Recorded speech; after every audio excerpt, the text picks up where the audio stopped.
अपने अपने विषय में विचरती हुई इंद्रियों में से एक ही इंद्रिय जिस मन को अपना अनुगामी बना लेती है, वह अकेला ही मन जल में नौका को वायु की तरह बुद्धि को हर लेता है। हमारी 5 इंद्रियां हैं, देखने, सूंघने, चखने आदि की। अगर हमें ईश्वर प्राप्ति करनी है तो ये समझ लेना चाहिए कि हम इंद्रियों के दास नहीं थे, नहीं रहेंगे और नहीं हैं अब। अगर इंद्रियों के दास होकर हम भजन करें तो कितना भी भजन करेंगे ईश्वर प्राप्ति नहीं होगी। तो ईश्वर प्राप्ति में बड़ी बाधा यह है कि इंद्रिय लोलुपता। और ये इंद्रियां नाक सदा रहने वाला नहीं, और नाक के द्वारा सुगंध के सुख की क्या कीमत है, ऐसे ही काम विकार की इंद्रिया के सुख की क्या कीमत है। ईश्वर सुख और ईश्वर प्राप्ति के आगे ये चटोरेपन की क्या कीमत है। तो जब साधक अपना उद्देश्य ईश्वर प्राप्ति का बना लेता है तो उसको इंद्रियों की लोलुपता छोड़ने का उद्देश्य बनाना पड़ेगा। इंद्रियों की लोलुपता छोड़ने से साधक को सहज में ही परमात्मा प्राप्ति हो जाएगी। इंद्रिय लोलुपता ही बड़े में बड़ी बाधा है। तन सुकाय पंजर कियो, धरे रैन दिन ध्यान, तुलसी मिटे न वासना, बिना विचारे ज्ञान। साधक का वास्तविक स्वरूप सत्य चित्त आनंद स्वरूप ईश्वर का अविभाज्य सनातन सपूत है, और इंद्रियों का और विषयों का असत जड़ और दुख रूप है। तो असत जड़ और दुख से सच्चा सुख संभव ही नहीं है। अली पतंग मृग मीन गज, एक एक रस आँच। भंवरा सुगंधी में फंस मरता है, मछली स्वाद में, जीभ के स्वाद में फंस मरती है, पतंगिया दिए में सुख बुद्धि से जान मरता है, हाथी नकली हाथी को खड्डे पर सजा देते, बना देते और उसको स्पर्श सुख काम विकार से जाता है और हाथी गिरता है खड्डे में। अली पतंग मृग मीन गज, मृग कान के सुख में अपनी जान खो देता है। तो मनुष्य के पास ये 5 इंद्रियां है, अगर इनके द्वारा मजा लेता रहेगा और भगवान का साक्षात्कार करना चाहेगा तो संभव नहीं है।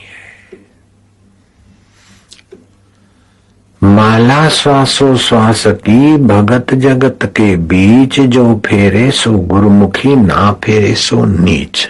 नीच उसे कहते हैं जो नीच वृत्ति को पोषण दे, नीच कर्मों में और नीच उद्देश्यों में अपने को खपा दे, वह नीचा व्यक्ति है। जिसका उद्देश्य ऊंचा है, वो चाहे किसी मजहब का हो, किसी धर्म का हो, किसी जाति का हो, तो वो ये ऊंची साधना कर सकता है। तो ऊंची साधना के 11 सीढ़ियां महापुरुषों ने बताई, उसमें से जिस सीढ़ी के द्वारा वो चढ़ जाना चाहे तो आराम से चढ़ सकता है। एक बात तो ये समझ लेना चाहिए कि मनुष्य शरीर की जो बुद्धि और योग्यता है पेट पालने के लिए नहीं है। पेट पालने के लिए इतनी बुद्धि की कोई जरूरत नहीं है। भूंड के पास, बैल के पास और प्राणियों के पास मनुष्य जैसी बुद्धि नहीं है। पेट वे पाल रहे, बच्चे भी पैदा कर देते और अपना घर घोंसला भी बना लेते, अपना बिल आदि बना लेते। सुख आए तो उसमें सुखी हो जाते और दुख आए तो दुखी हो जाते। इतना अगर मनुष्य जीवन करता है तो मनुष्य पशु और कीट पतंग से ज्यादा उन्नत नहीं हुआ। अपनी उन्नति का फायदा उसने नहीं उठाया। मनुष्य जीवन भगवान ने दिया है ईश्वर प्राप्ति के लिए ऐसी बुद्धि। जिस उद्देश्य के लिए मनुष्य शरीर मिला है, ईश्वर प्राप्ति के लिए, ईश्वर सुख, ईश्वर ज्ञान, ईश्वर माधुरी का अनुभव करने के लिए, मुक्त आत्मा होने के लिए, अगर वो ईश्वर प्राप्ति का सुख और ईश्वर के आनंद का सुख कठिन है तो सरल क्या है? जिस उद्देश्य के लिए शरीर मिला है वो उद्देश्य पूर्ति कठिन है तो फिर सरल क्या है? ईश्वर प्राप्ति अगर कठिन है तो सरल कौन सी चीज प्राप्त होगी आपको? ईश्वर प्राप्ति सरल है। ईश्वर प्राप्ति कठिन करके अपने को सेल्फ हिप्नोटाइज मत करो। ईश्वर प्राप्ति कठिन तो उन मूर्खों के लिए है जिनको इंद्रियों का सुख सच्चा लगता है और सच्चे सुख को जानते मानते ही नहीं। जो निगुरे हैं अथवा जिनको भगवान में आस्था नहीं है, उनके लिए ईश्वर प्राप्ति कठिन है। वास्तव में प्राप्ति तो ईश्वर की होती है, संसार की प्राप्ति हो नहीं सकती है कि महाराज मेरे को तो दुकान प्राप्त हो गया, मकान प्राप्त हो गया, डिग्री प्राप्त हो गया, ये प्राप्त हो गया, संसार की प्राप्ति हुई, मैं आराम से मर्सिडीज गाड़ियों में हम घूमते हैं, संसार की प्राप्ति हो गई। भैया ये प्राप्ति नहीं है, ये प्रतीति है। प्राप्ति उसे कहते हैं कि जो मिलने के बाद बिछड़े नहीं। बताओ तुम्हारा दुकान, फैक्ट्री, मर्सिडीज या फलानी गाड़ी या ढिंगना, ये जो प्राप्त हुआ है वो प्राप्त नहीं है वास्तव में, ये प्रतीत हो रहा है। जैसे स्वप्न में प्रतीत होता है मैं राजा बन गया, आंख खुली तो, ऐसे यहाँ प्रतीत होता है कि मैं सेठ बन गया, मेरे माँ बाप थोड़े अनपढ़ थे और मैं बड़ा साहब बन गया। मेरे माँ बाप को छोटा सा घर था और मेरा बड़ा मकान है, बड़ी गाड़ियां है, मेरे को ये मिल गया। तो ये आपके मन के धोखे में आप अपना जीवन उलझा रहे हो।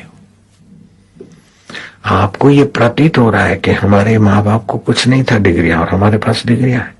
हमारे माँ बाप के पास घर और पैसे नहीं थे, हमारे पास ये है, हमको ये मिले। लेकिन आपके माँ बाप को थोड़े से ही जितना शांति संतोष मिलता था, आपको इतने ज्यादा होने से भी उतना शांति संतोष नहीं है। आपको सुविधा का सुख है और उनको शांति और संतोष का सुख का अंश ज्यादा था।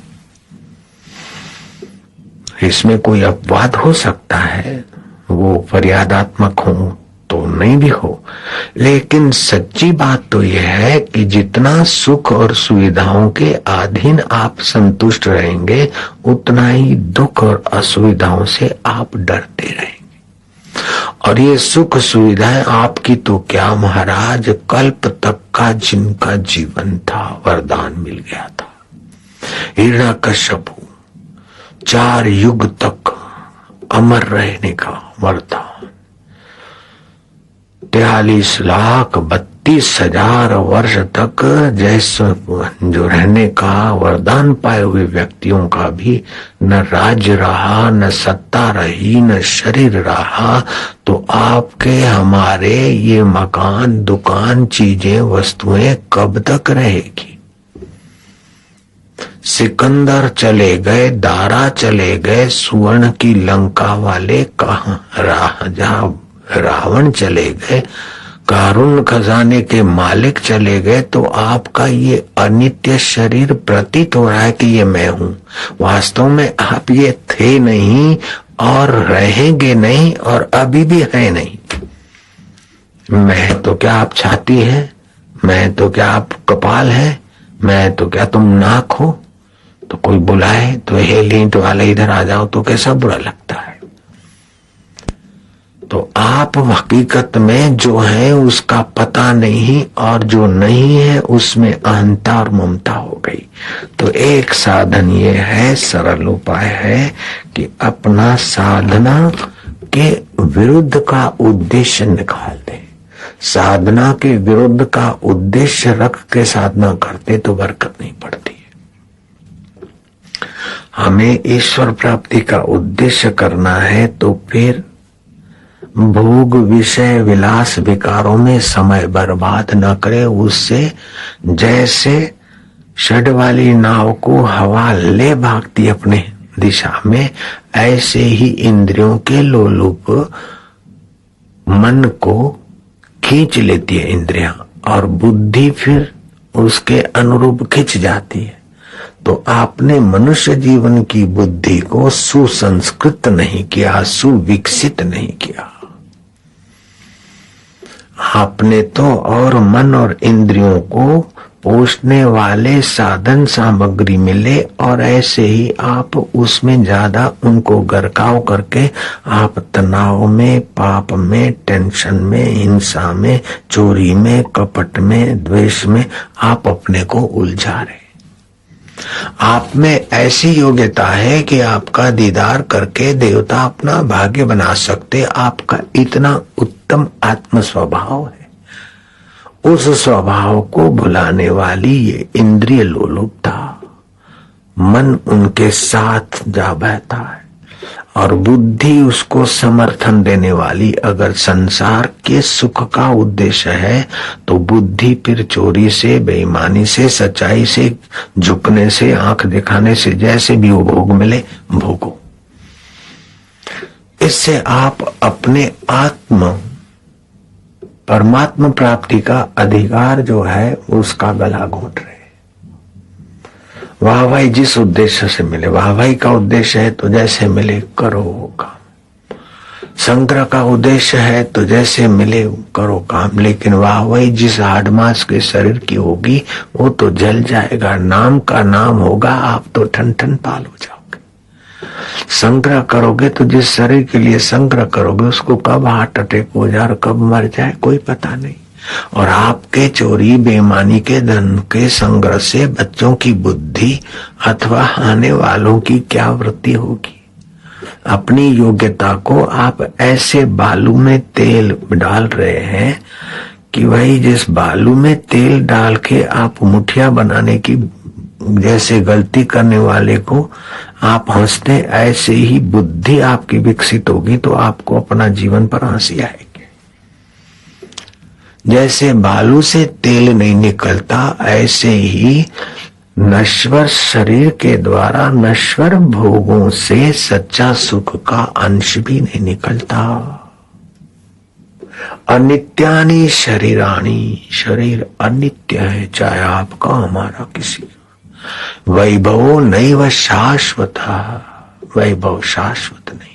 जो शाश्वत नहीं उसके लिए संग्रह, कपट, बेईमानी कर करके आखिर क्या करेंगे। नित्य सन्निहितो मृत्यु, रोज मौत के तरफ हमारा शरीर जा रहा है। कर्तव्यो धर्म संग्रह, कर्तव्य है कि आप धर्म का संग्रह करें और धर्म के फल को प्राप्त होकर आप निश्चिंत नारायण स्वभाव को जागृत कर लो। तो साधन के विरुद्ध जैसे व्यर्थ का बोलना, व्यर्थ का खाना, व्यर्थ का घूमना, भोजन करने की मना नहीं है, पैसा कमाने की मना नहीं है, पैसा रखने की मना नहीं है, लेकिन ईश्वर प्राप्ति के उद्देश्य में सहायक होना चाहिए। ईश्वर प्राप्ति के उद्देश्य में जो बाधा आती है उस विरुद्ध साधन का त्याग करें, असाधन का त्याग करें। फिर थोड़ा सा साधन भी ईश्वर प्राप्ति करा लेगा। हम साधन करते और असाधन खूब करते, तोला दवाई और शेर कटाई, इसीलिए ईश्वर प्राप्ति नहीं होती। नहीं तो ईश्वर प्राप्ति तो भाई एकदम सरल से सरल ईश्वर प्राप्ति है, सहज में ईश्वर प्राप्ति। अगर सरल नहीं होती तो खटवांग को 2 मुहूर्त में ईश्वर प्राप्ति कैसे होती, परीक्षित को 7 दिन में कैसे होती, हमको 40 दिन में कैसे होती, किसी को 7 साल में कैसे होती। हे राम जी, फूल पत्ते और टहनियां मसलने में परिश्रम है, अपने आप जो सहज स्वभाव परमात्मा देव उसको प्राप्त करने में क्या कृपण।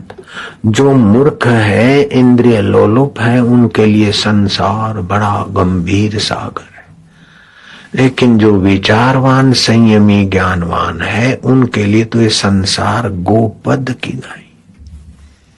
व्यास भगवान ने कहा 3 बातों से मुक्ति और 2 बातों से बंधन है। 2 में बंधन और 3 मान लो तो मुक्ति। ममा, ये शरीर मेरा, संसार मेरा, वस्तु मेरी, धन मेरा, वैभव मेरा, सुख मेरा, ये मेरा, ये बंधन। ना ममा, ये मेरा कुछ नहीं, क्योंकि मृत्यु ना मम करा दे, इसके पहले इनसे ममता हटा दो तो आपका मन परमात्मा में विश्रांति पा लेगा। तो ऐसे चुपचाप बैठने का नाम विश्रांति नहीं, आलसी होने का नाम विश्रांति नहीं। संसार की नश्वरता, तुच्छता, विकारिता और बंधन करने वाला है, ऐसा बुद्धि में अच्छी तरह से समझ। और परमात्मा शाश्वत है, मुक्तता है, सामर्थ्य है, सुख स्वरूप है, और मरने के बाद नहीं, अभी मेरा आत्मा होकर बैठा, ये बात बुद्धि में ठीक से बैठ जाए और अनुभव होने लगे। प्रहलाद जैसे बालक ने अनुभव कर लिया, ध्रुव जैसे बालक ने अनुभव कर लिया। अगर कठिन होता तो मीरा को कैसे हो जाता। हाँ, कठिनता तब लगती है जब उद्देश्य संसार का है, अथवा तो साधन कुछ अपने ढंग से करते, तब लंबा समय लगता है। गुरुजी नहीं मिले थे तो हमने तो न जाने कितने वर्षों अपने मन माना साधन किया, उसे थोड़ा थोड़ा फायदा हुआ, थोड़ा फिर। अब गुरुजी मिले तो उद्देश्य ईश्वर प्राप्ति का, और ये ऐसे जाया जाता है तो हो गया काम। तो साधन के विरुद्ध काम न हो, इसलिए 11 उपाय बताए। जिसको जो उपाय जचे, जितना जचे, जैसा जचे, उसका फायदा उठा के अपना काम बना लो। एक कि संसारी चीज, वस्तु, भोग और संग्रह ये शाश्वत नहीं रहेंगे। इन नश्वर के कारण हम शाश्वत खजाने को खो रहे हैं, ये बुद्धि में आ जाए तो काम बन जाए। विचार करके देखो क्या रहेगा शाश्वत। तो जीवात्मा शाश्वत है, परमात्मा शाश्वत है, शरीर और संग्रह और भोग नश्वर है। तो भोग और संग्रह का उद्देश्य और रुचि अगर हट जाती है तो आपके लिए ईश्वर प्राप्ति के राजमार्ग खुल जाता है। भोग संग्रह की रुचि और उद्देश्य बदलकर भगवत प्राप्ति, भगवत आनंद और भगवत सुख का उद्देश्य बना लो। एक को छोड़ना है तो दूसरे को पकड़ो। तो जैसे एक खिलौना छुड़वाना है तो छीन लेना बच्चे से, उसको कठिन लगेगा। दूसरा खिलौना दे के बातों से वो छीन लो। ऐसे लाल्यते पाल्यते मन बालवतम, मन को समझाना, बालक की नाई पटाना। तो भोग और संग्रह और संसार के नश्वर चीजों की रुचि की जगह पर भगवत प्राप्ति की रुचि, भगवत सुख का संग्रह, भगवत साधन का संग्रह। तो उसमें क्या करोगे कि पहला काम एक है कि कामना, स्पृहा और ममता। तो कामना जो संसार की, स्पृहा जो संसार की, और ममता जो संसार में है, उसकी जगह पर भगवत प्राप्ति, भगवत स्पृहा और ममता भी भगवान की। तो इससे क्या है कि अहंता बदल जाएगी। मैं भगवान का हूं, भगवान मेरे हैं और मुझे भगवान ही पाने हैं।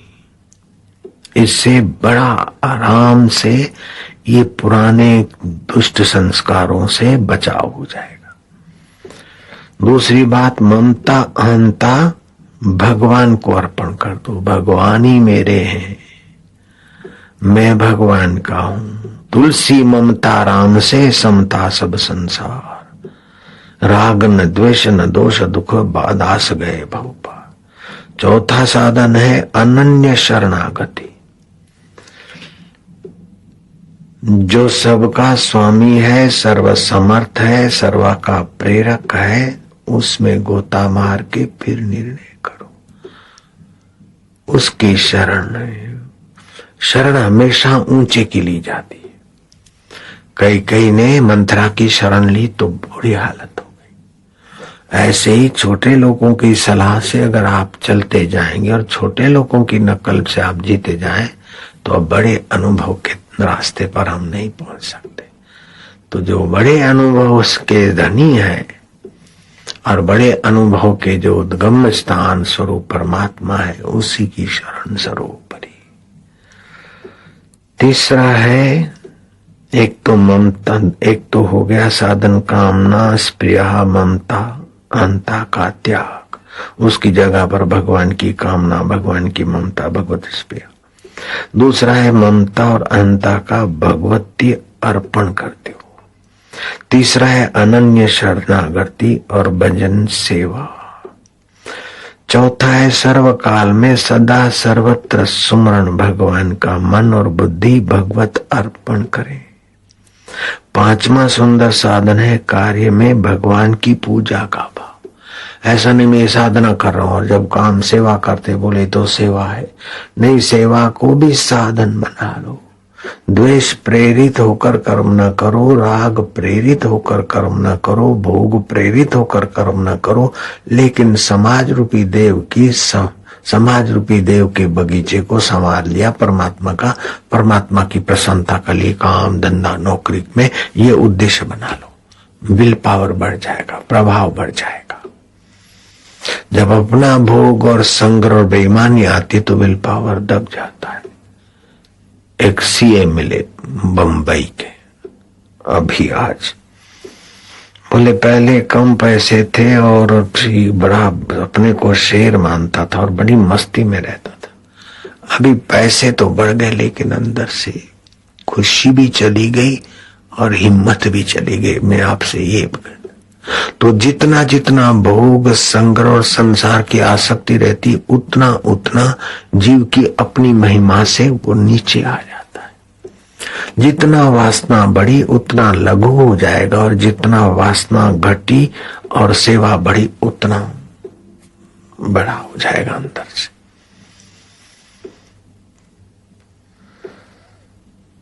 तो सर्वकाल सदा सर्वदा स्मरण रखे कि मन और बुद्धि को भगवत सुख से छका रखना है। तो कार्य को पूजा बना दे। छठा है सब में भगवान, सबका हित पूर्वक सुख और उन्नति चाहना। किसी को कुछ रोकना टोकना है तभी भी अपने हृदय में उससे कुछ शोषित करना या उसका अहित तो ऐसा करना स्वप्न में भी नहीं आना चाहिए साधक को। जिस किसी से जो भी व्यवहार करना पड़ता है तो उसका तन से तंदुरुस्ती, मन से उनका विकास और बुद्धि में भगवत सुख होने मिले, इस उद्देश्य से प्रेरित होकर आप कर्म करो तो आपका भी ये पुष्ट हो जाएगा।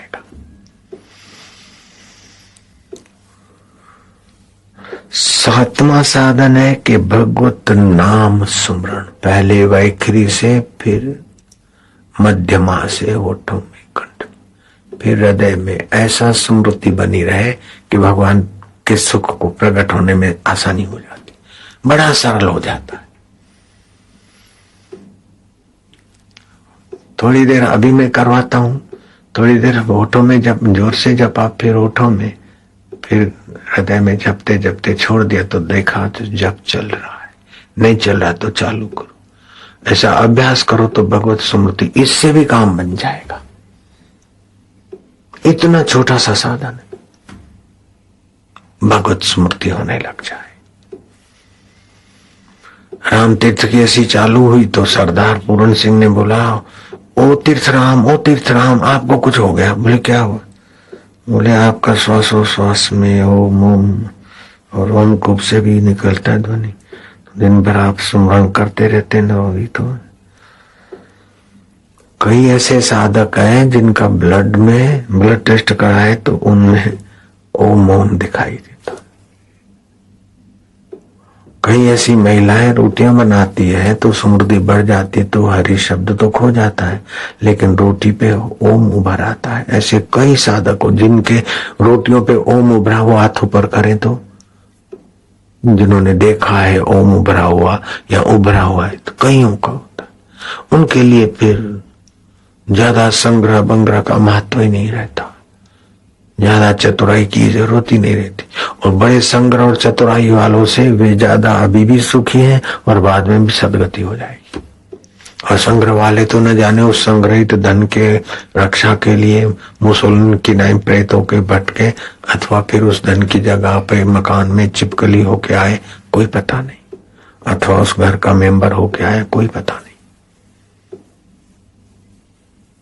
संग्रह अधिक अच्छा नहीं, ये मोक्ष पथ में आड़ है। कैसे भला तू बग सके सिर पे लदा जो बाहर है, तो बाहर के सिर पे नहीं होता है, लेकिन अंदर मानसिकता में होता है। इधर पे क्या होगा, क्यों।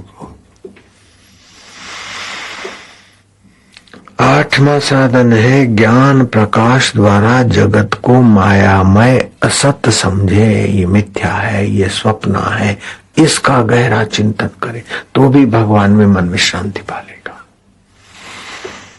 और नौवां साधन है भगवत कृपा पर विश्वास करें। प्रत्येक काम में भगवान की कृपा, और भगवान हमारी उन्नति करने के लिए दुख लाए हैं या सुख लाए हैं या सत्संग में ले जाने की प्रेरणा दे रहे, अथवा शत्रु से अपमान हो रहा है तो उस समय जो बाहर से होता है करो, लेकिन अंदर समझो कि ये सब विकास की उसकी करुणा कृपा है, उससे अंतर में मिलो, इससे भी बड़ा फायदा होगा।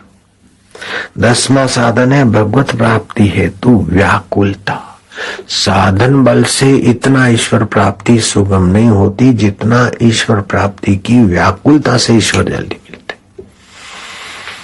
तो उद्देश्य ईश्वर प्राप्ति का होगा तभी व्याकुलता होगी, नहीं तो ईश्वर का तो आसरा लिया, थोड़े फ्रेश हो गए, जैसे बाथरूम में जाते ना लोग, वॉशरूम में जाते फ्रेश होने को, ऐसे ही कीर्तन में सत्संग में संत के पास आए, कुछ दिन फ्रेश हो गए, फिर लगा उद्देश्य संसार का, फिर जरा थोड़ा सा ऐसा वैसा आए तो फिर बैटरी चार्ज करा के। तो इससे जो नहीं आ पाते उसकी अपेक्षा आने वाले को खूब शाबाश है, धन्यवाद है, लेकिन इसी जन्म में ईश्वर प्राप्ति फिर ऐसा होना संभव नहीं। 11वां है भोग मोक्ष की वांछा ही छोड़ देना, फिर मुक्ति के लिए प्रयत्न ही छोड़ देना। न किंचित अपि चिंतित, बिना बुलाए दुख आ मिलता है, इसे बिना मिलाए सुख और यश भी आ मिलता है। मैं आपको सच्चे हृदय से बोलता हूं कि मैंने सुख प्राप्ति के लिए या यश प्राप्ति के लिए कोई ज्यादा मगजमारी, अगर यश प्राप्ति का मैं उद्देश्य बनाकर सत्संग करूं तो मैं तो पाटन वालों को 6 महीने तो क्या कई साल से आते, और 6 महीने पहले की तारीख दूंगा तो कितनी भीड़ होगी मुझे पता है। 2 दिन पहले मैंने उनको कहा जितने लोग आ जाएंगे, उनकी श्रद्धा है तो मेरे को जाना पड़ता है। परसों पाटन में इतवार मंगलवार, मंगल को दोपहर मतलब एक 2 सत्र हो जाए, फिर पाटन को पूरा होगा तो बुधवार को दिया थराद में, और वो भी आज का है, बुधवार के दिन थराद। अगर उद्देश्य वाहवाही का होता तो 6 महीना 2 महीना, वो तो कई वर्षों से आ रहे, इसलिए उनके आने की तपस्या का ख्याल रखे, श्रद्धा का ख्याल रखे, मैं चलो निपटा के आओ। उद्देश्य वाहवाही का नहीं, उद्देश्य सेवा का, उद्देश्य अपना कर्तव्य का। तो भोग मोक्ष की वांछा का त्याग करके अनन्य प्रेम भगवान से होगा तो समाज का भी अनन्य भाव से हित और मंगल सहज में हो जाएगा। सर्वभूत हिते रता, आप जीवन मुक्त हो जाएंगे, जीते जी आप मुक्तात्मा तृप्तात्मा पूर्णात्मा का अनुभव कर लेंगे। जीवन मुक्त होना कठिन नहीं है, परमात्मा प्राप्ति कठिन नहीं है, लेकिन दुष्ट इंद्रियों के आकर्षण को छोड़ना कठिन लग रहा है। इसीलिए सारे साधन है, ईश्वर प्राप्ति के लिए कोई साधन की जरूरत नहीं। जो गंदी आदतें और वासनाएं हैं उनको मिटाने के लिए सारे साधन है। उनको मिटाने लगते त्यों त्यों वो उभरती, इसलिए उनको मिटाने का उद्यम न करके भगवान के नाम का स्मरण और असली सुख पाने के तरफ चलो, ताकि उनको न मिटाने की मेहनत न उनमें डूब मरने का खतरा। दो प्रकार का ज्ञान होता है। ऐसे तो प्रकार कई हो सकते हैं, दृश्य का ज्ञान, शब्द का ज्ञान, ऐसे व्याख्या करना चाहो। मनोवैज्ञानिकों ने क्या किया, मन की कल्पना का नाम कह दिया मनोविज्ञान। मन क्या है उनको पता ही नहीं, बस माइंड माइंड माइंड कर देते। चित्त क्या है उनको पता नहीं, उनके हाथ में नहीं आया चित्त। चित्त का कोई रूप नहीं, कोई रंग नहीं, कोई तोल नहीं, कोई मोल नहीं। मन बुद्धि चित्त अहंकार अंतःकरण चतुष्ट, वो कहीं वैज्ञानिक साधनों से नहीं पकड़ा जाएगा, लेकिन सब जानते कि मन बुद्धि चित्त अहंकार है। तो उत्पन्न कहां से होता है, आज सुबह बताया था मैंने। तो उधर चले आते हैं सूक्ष्म ज्ञान में। तो दो प्रकार का ज्ञान होता है, एक तो मन बुद्धि चित्त अहंकार के द्वारा ज्ञान होता है, वो अनित्य वस्तु व्यक्ति पदार्थों का होता है। और दूसरा होता है स्व का ज्ञान, वो स्व से ही होता है। मन बुद्धि चित्त अहंकार से वो ज्ञान नहीं होता। अनित्य ये अंतःकरण के द्वारा जो भी ज्ञान होगा वो अनित्य का ज्ञान होगा। और अनित्य का ज्ञान होने पर भी नित्य ज्ञान मौजूद है। कि अनित्य का ज्ञान ठीक हुआ कि नहीं ठीक हुआ, उसको भी जानने वाला नित्य ज्ञान मौजूद है। उस नित्य ज्ञान मौजूद को कोई विरला समझ पाता, और उसमें से भी कोई विरला गुरु कृपा से टिक गया, बस हो गया काम।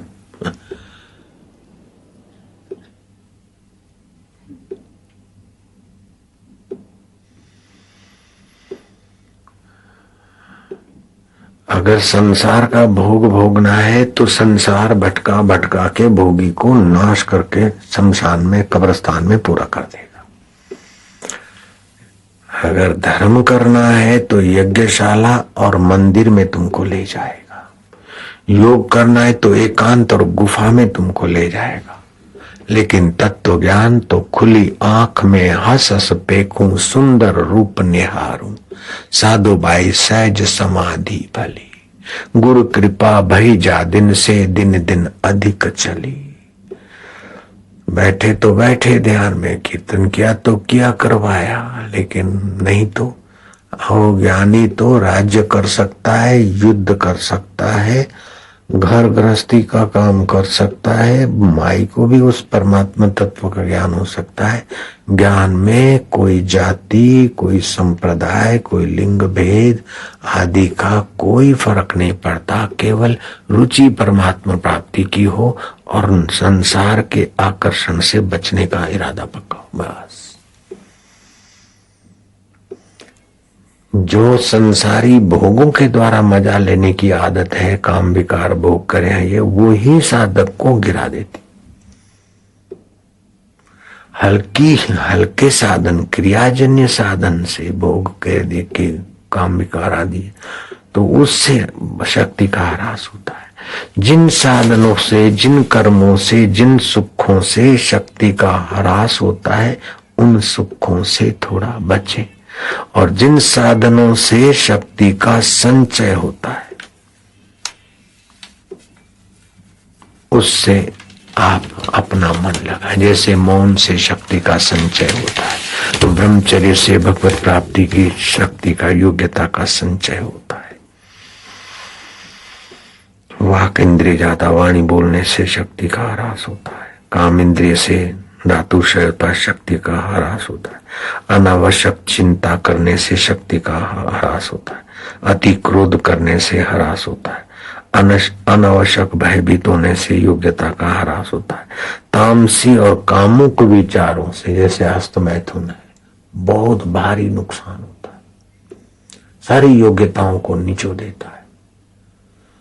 शारीरिक योग्यता, मानसिक योग्यता, चेहरे के प्रभाव की योग्यता, सारी हस्त मैथुन की गंदी आदत आदमी को मार देती। तो अब क्या करें? हस्त मैथुन की आदत को निकालने के लिए लड़ोगे तो भी तो हस्त मैथुन से हानि होती है। हस्त मैथुन के बाद पश्चाताप होता है, लेकिन आदत पड़ गई पुरानी तो क्या करे? भगवान को कातर भाव से प्रार्थना करो।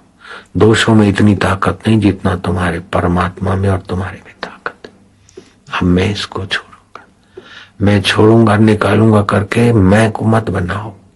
श्वास लो भगवान के नाम का और फिर श्वास छोड़ो तो योनि को सकोड़ लो, पेट को अंदर कर लो और भगवान राम के तरफ एक टक देखो, हनुमान जी के तरफ एक टक देखो, अथवा लीलाशाह बापू जी के तरफ एक टक देखो। लीलाशाह बापू जी पक्के ब्रह्मचारी थे, मैं ऐसा नहीं हूं। मेरे तरफ नहीं देखना। काम विकार से बचना हो तो मेरे फोटो का आश्रय नहीं लेना, मेरे गुरुदेव के फोटो का आश्रय ले सकते, हनुमान जी के फोटो का आश्रय ले सकते, राम जी के फोटो का आश्रय ले सकते, मेरा आश्रय नहीं लेना। तो ये श्वास बाहर निकाल दिया और 40 सेकंड बाहर श्वास रहे, संकोचन किया। मेरा ऊर्जा धातु ऊपर की ओर आ रहा है, मेरा राम काम में बदल रहा है, मेरा भोग अभियोग में बदल रहा है भगवान की कृपा से। तो आप काम को निकालने को लड़ोगे तो काम हावी हो जाएगा। बस आप काम की जगह पे राम को मिला दो। और अंदर योगी की क्या क्या परिवर्तन होते हैं वो हम लोग जानते, बड़ी मदद मिलेगी। अपना उद्देश्य बना लो कि मुझे इस आदत से निकलना है। आप जानते कि आप में क्या कमी है, किस कारण आपका भय बढ़ रहा है, किस कारण आपका स्वास्थ्य खराब हो रहा है, किस कारण आपकी चिंता बढ़ रही है, किस कारण आपको संसार में गिरना पड़ता है, किस कारण आप ईश्वर की तरफ नहीं जा रहे हैं। इसको आप जितना जानते हैं उतना और कोई नहीं जानता। तो उन कारणों को उसके विपरीत चिंतन करके निकाल दो। अभी समझो अभी ये सीजन है मंदाग्नि की, और जो बूढ़े हैं या ज्यादा उम्र हो गई तो उनकी थोड़ी कमजोरी, पाचन तंत्र गड़बड़ाएगा। डरने की जरूरत नहीं है। एक आंवला अथवा तो आंवले का चूर्ण, 1 चम्मच चूर्ण, थोड़ा सा आधा चम्मच उसमें अदरक का रस अथवा सूंठ का पाउडर,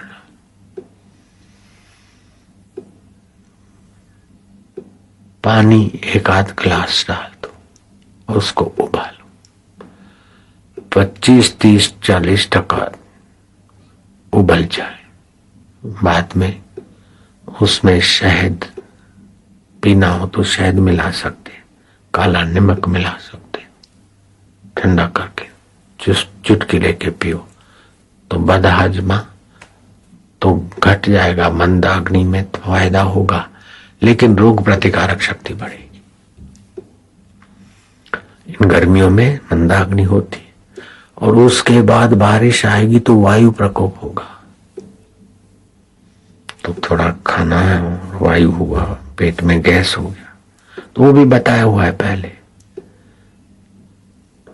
जीरा, सौंठ, इलायची और चौथी चीज, इसे 4 चीजें मैंने बताई।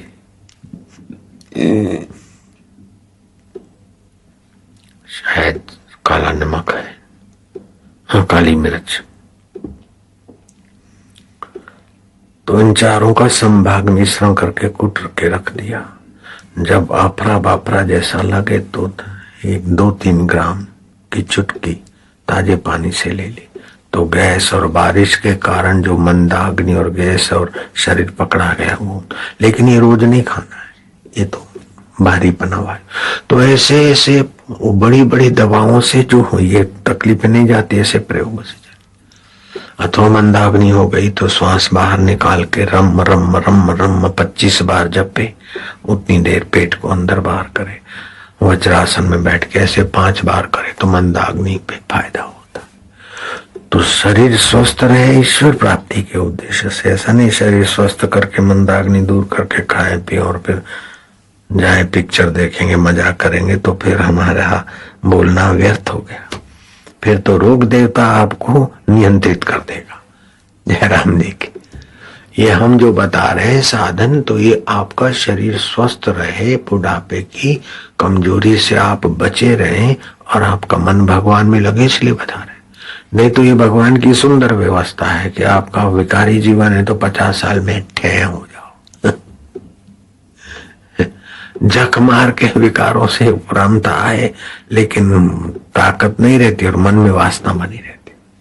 आदमी कितना दुखी, भोगने की खाने की इच्छा और खाना ना मिले, भोगने की इच्छा और भोग ना मिले तो कितना लाचार, और वासना में फिर मरे तो कितना दुर्गति होती।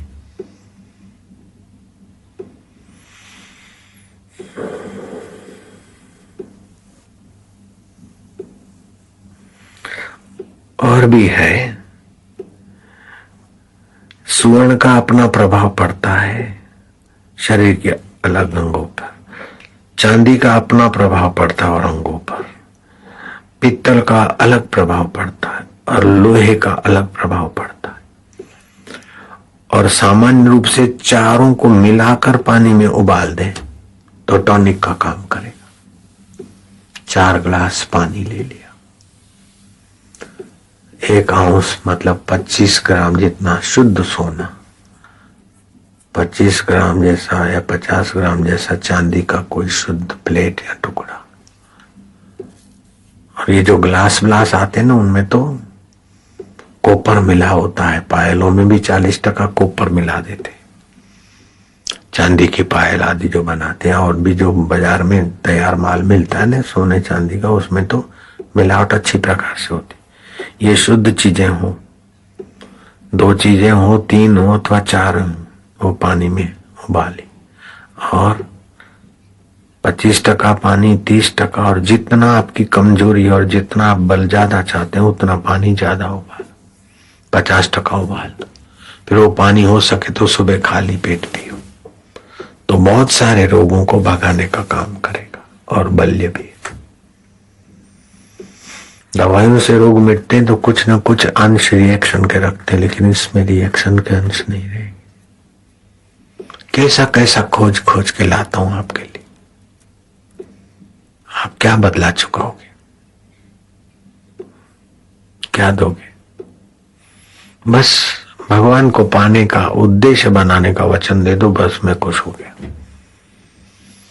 सदा के लिए सब दुखों से छूटने का उद्देश्य बना लो, परम सुख का अनुभव करने का उद्देश्य बना लो। भय का प्रसंग आए, दुख का प्रसंग आए, मौत का प्रसंग आए, फिर भी तुम्हें मौत की दाल तुम्हारे आगे ना गले। मौत जिसकी होती है उसको तुम देखते जाओ, ऐसा आप उद्देश्य बना लो बस। जा मरने ते जग डरे, मोरे मन आनंद, कब मरिए कब मिलिए, कब मरिए कब मिलिए, पाइए पूर्ण परमानंद।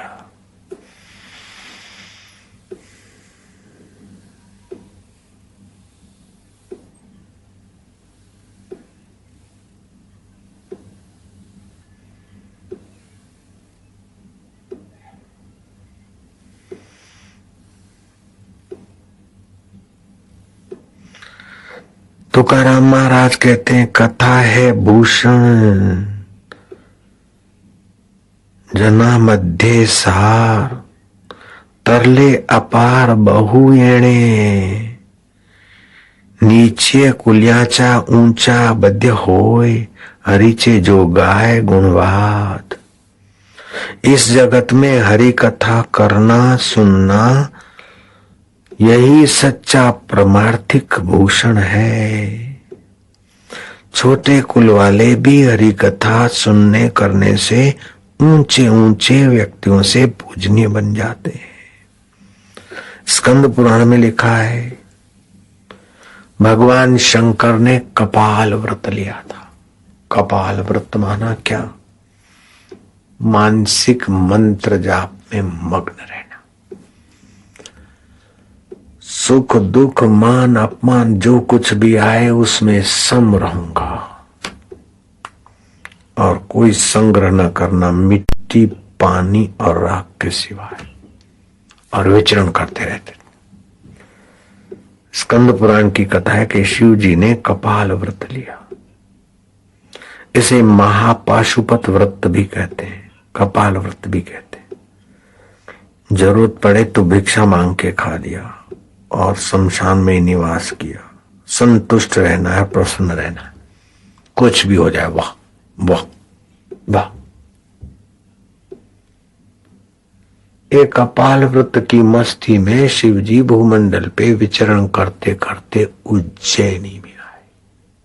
अवंती का नाम था पहले।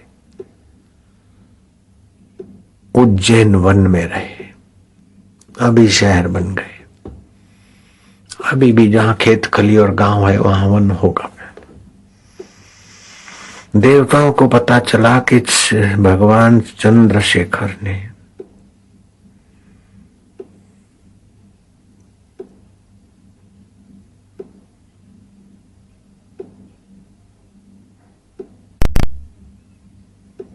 ऐसा व्रत लिया है, तो इस व्रत के समय शिव जी अपने ब्रह्म स्वभाव में विशेष होंगे, तो उनके दर्शन से विशेष लाभ होता है। जैसे ज्ञानी महापुरुष ज्ञान भजन करके ब्रह्म स्वभाव में आते और हमारे आगे, तो हमें लाभ होता है, हम उल्सित हो जाते। इतना तो अपने प्रयत्न से करे तो कितना मेहनत करे तभी भी इतना आध्यात्मिक लाभ नहीं होता जितना संतों के माहौल में एकदम गति हो जाती है। तो देवता लोग आए लेकिन भगवान शिव जी के दर्शन नहीं हुए। ब्रह्मा जी की आराधना की। ब्रह्मा जी ने कहा शिव जी के दो रूप हैं, एक तो साकार और दूसरा ज्ञान स्वरूप व्यापक। साकार शिव जी का स्वरूप नहीं दिखता है तो शिव जी तो अभी भी मौजूद है, अव्यक्त रूप तो है। आप उस अव्यक्त के आगे प्रार्थना करो तो अव्यक्त में से व्यक्त प्रकट हो जाएगा। देवता का भावमय शरीर होता है। ये आप कितने किताब और शास्त्र पढ़ो तभी ये गहन आए, और सत्संग में सहज में ऐसा रहस्य चुना हुआ मिलता। तो देवताओं ने शिव जी की प्रार्थना आराधना की और भगवान शिव प्रकट हुए और शिव जी का स्तवन किया।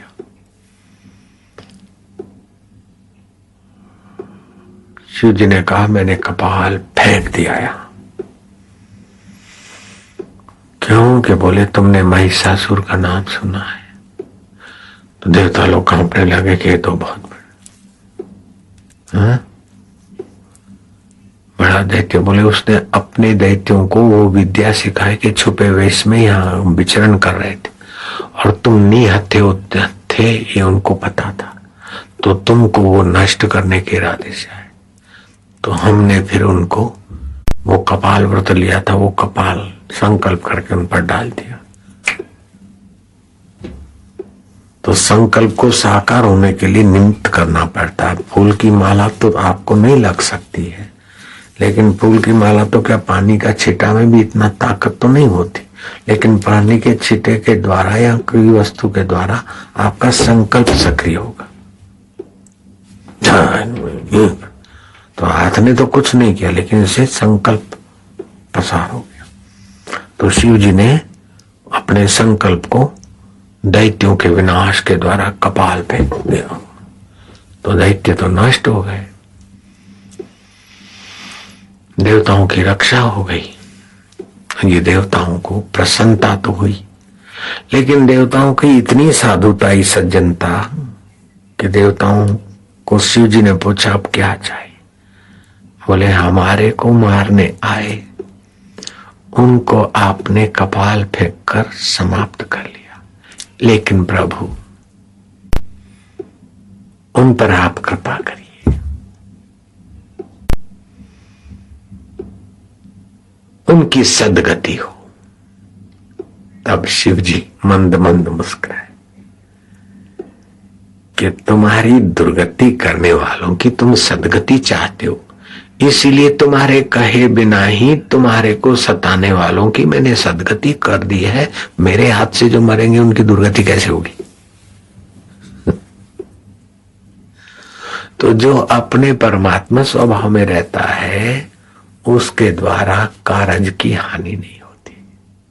साधु ते होए न कारज हानि, तो शिव जी तो साधुओं के साधु हैं। बोले मैंने कपाल फेंक कर उनके इन आसुरी वृत्ति वाले शरीर नष्ट कर दिया और मेरे लोक में भेज दिया है, वो गण होकर रहेंगे। तो कैसा है उस आत्मदेव का सामर्थ्य, उसमें रहने वालों के द्वारा क्या क्या लीलाएं होती।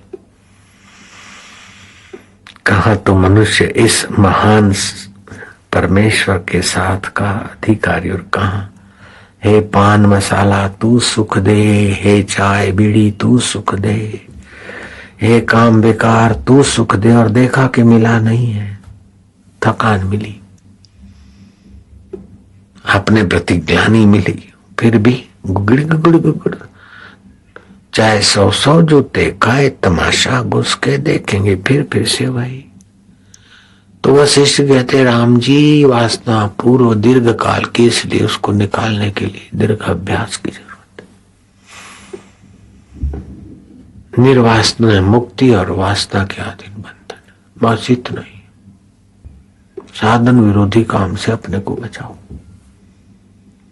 गप लगाना, समय व्यर्थ होना, झूठ कपट करना, दूसरे की निंदा करना, दूसरे पर दोषारोपण करना, ये हमारी गलत आदत, आपकी तो नहीं होगी, हमारी गलत आदत है। ये बस निकाले हम तो हमें ईश्वर प्राप्त है। साधन विरोधी चेष्टा निकाल दे तो ईश्वर तो प्राप्त ही है। प्राप्त को प्राप्त करना है। और जगत की प्रतीति होती, जगत प्राप्त नहीं होता है, प्रतीति हुई है मेरे को मिल गया, लेकिन टिकेगा क्या? प्रतीत हुआ मिल गया, डिग्री मिल गई, कब तक रही? मैं फलाना बन गया, मैं फलाना बन गया। जैसे स्वप्न में कुछ बन गए और आंख खुली तो कुछ नहीं, ऐसे ही आंख बंद हुई तो कुछ नहीं, सारी डिग्रियों की ऐसी तैसी। जरा तेज बुखार आया तो डिग्रियों की ऐसी तैसी, रिटायर हो गए तो डिग्रियों की ऐसी तैसी। हाँ, जान जलती रही, मैं फलाना ऑफिसर था, अब मेरे को कोई नहीं पूछता।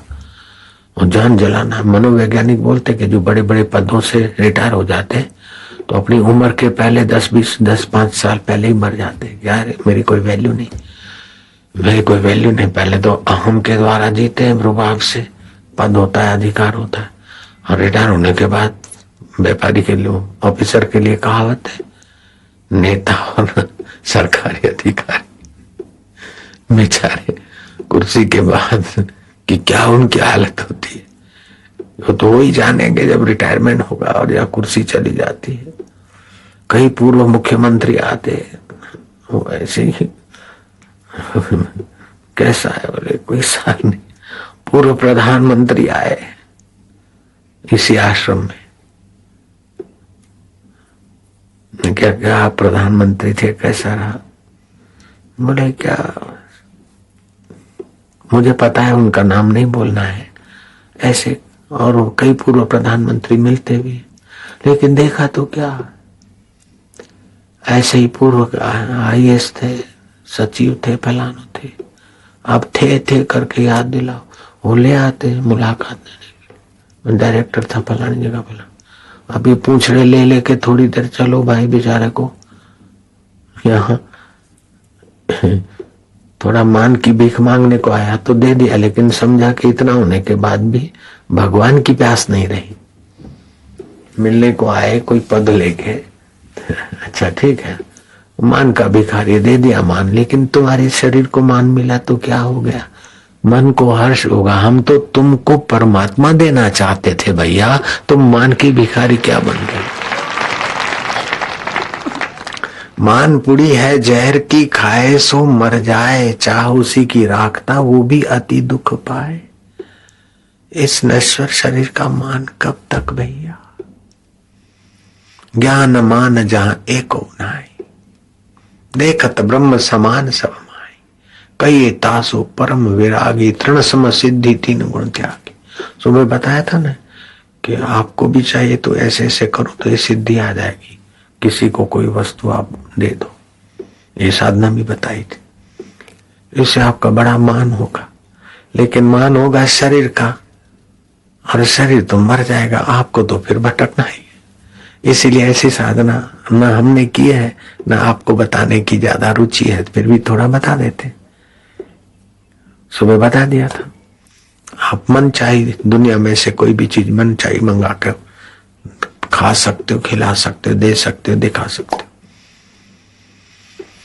यूं हाथ घुमाया आपने।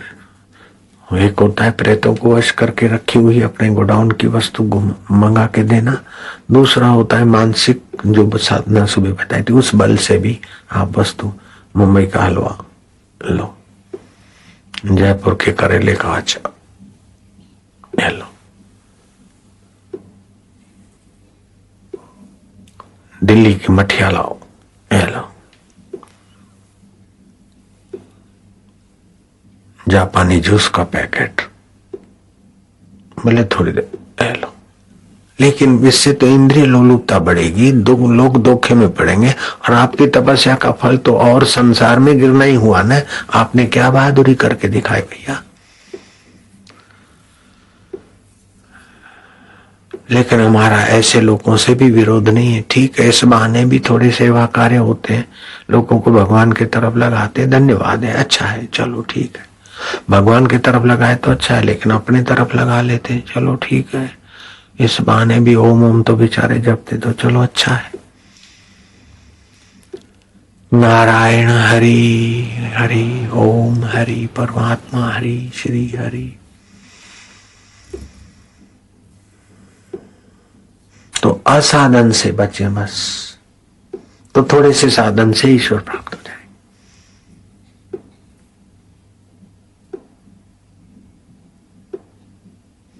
कभी कभी ध्यान भजन प्राणायाम करते, कभी कभी ऐसा सुन प्राणायाम ध्यान करके सत्संग सुन के कुछ ना करो, और साधन से बचे तो साधन भी ना करो, बैठे।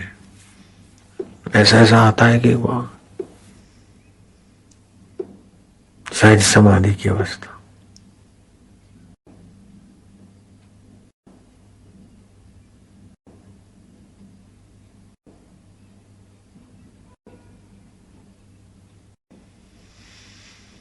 ओम शांति।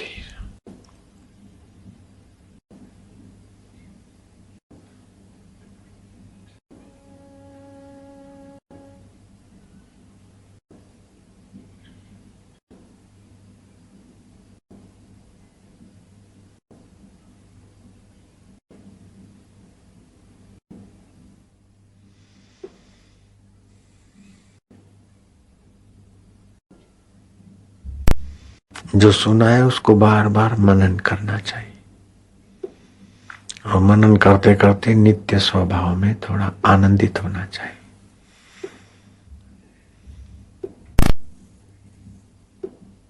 और वो नित्य स्वभाव जो आत्मा का बढ़ते बढ़ते प्रकट हो जाए, बस। कठिन नहीं है।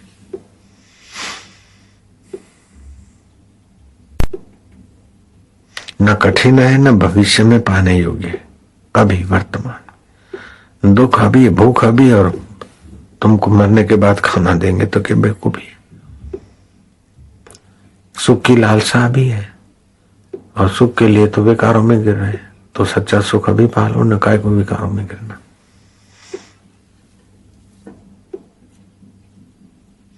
विकारों में भी गिरते तो सुख के लिए गिरते ना भाई। तो विकारों का सुख टिकना असंभव है, विकारों से सुख मिलना असंभव है, सुखाभास होता है। और सच्चा सुख और सच्चा ज्ञान मिटना असंभव। विकारी सुख भोगने के बाद सच्चा ज्ञान प्रकट होता है कि कुछ नहीं, कहीं नहीं। फिर थोड़ी देर के बाद पुरानी आदत, चलो एक लाई ली, चाहे सौ जूता खाओ, तमाशा कुछ कह दे, इसमें थोड़ा व्रत डाल दो। ये व्रत कोई नियम, व्रत और नियम बड़ी रक्षा करता है।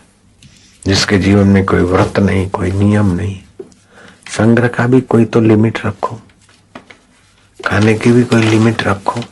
अभी ये नौरते आएंगे, उपवास की सीजन है, अभी जो दब के खाता है या नाश्ता भी करता है दोपहर को, बीमारी को बुलाएगा। कम खाए, हल्का फुल्का खाए, व्रत रखे। ऐसे ही जैसे शिव जी ने कपाली व्रत रखा, ऐसे आप व्रत रखो 1 महीने के लिए। ब्रह्मचर्य का व्रत रखेंगे, दुखी नहीं होंगे, संग्रह नहीं करेंगे, लाच रुश्वत नहीं लेंगे 1 महीने तक। फिर दूसरे महीने है, इस महीने की कसर निकाल देंगे तो काम नहीं चलेगा, खिन्न नहीं होंगे। तो फिर व्रत छोड़ने के बाद खिन्न इतना हो भी नहीं सकता है। ऐसा थोड़े थोड़े व्रत लोगे ना, अंदर का सुख और विवेक बलवान हो जाएगा, तो बुद्धि बल बढ़ जाएगा, तो मन अपने पक्ष में हुआ बुद्धि के, तो इंद्रियों को आराम मिलेगा, मन को आराम मिलेगा, बुद्धि को आराम मिलेगा, तो ब्रह्म मिटेगी। यहाँ बुद्धि और इंद्रियां और मन बिखर जाता है, इसलिए ब्रह्म में नहीं टिक पाते। इसलिए एकांत चाहिए, संयम चाहिए। परमात्मा का अनुभव करने की कोशिश करना, परमात्मा से दूर होना है। तरंग समुद्र का अनुभव करेगी तो भाग भाग के मर जाएगी, मर फिर उठे और फिर मर। तरंग शांत हो जाए तो समुद्र ही। ऐसे हम परमात्मा में ओम शांति, ओम आनंद। परमात्मा शांत स्वरूप, आनंद स्वरूप, ज्ञान स्वरूप, ईश्वर, पाप ताप दुख शोक हरने वाले, अपनी करुणा वरुणा और सुख सत ज्ञान भरने वाले, हम उस परमेश्वर के शरण जा रहे हैं, मतलब उसमें शांत हुए। मधुर शांति, गहरी शांति, ओम शांति। परमेश्वराय नमः, ओम परमात्मने नमः, ओम आनंद स्वरूपाय नमः, ओम माधुर्य रूपाय नमः, ओम परमात्मने नमः, ओम आनंद रूपाय नमः, ओम शांत स्वरूपाय नमः, ओम सुख रूपाय नमः, ओम चैतन्य रूपाय नमः,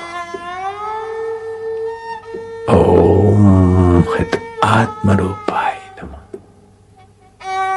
ओम गुरु रूपाय नमः, ओम शिव रूपाय नमः, ओम कपाली रूपाय नमः, ओम कन्हैया रूपाय नमः,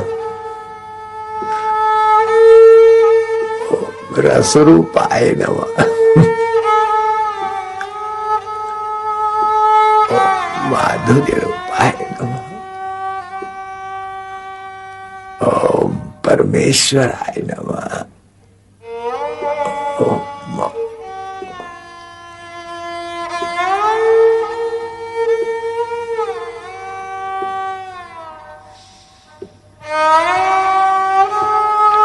ओम ज्ञान स्वरूपाय नमः, ओम मम आत्म रूपाय नमः,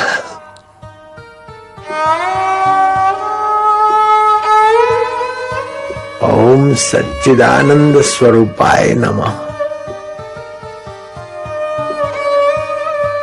ओम प्रेम रूपाय नमः, ओम शांति रूपाय नमः,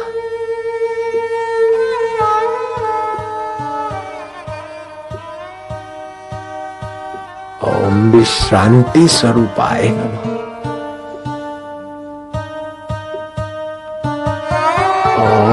विश्रांति रूपाय नमः।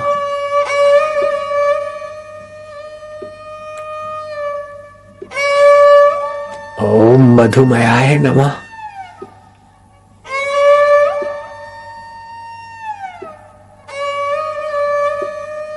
ओम मम रूपाय नमः।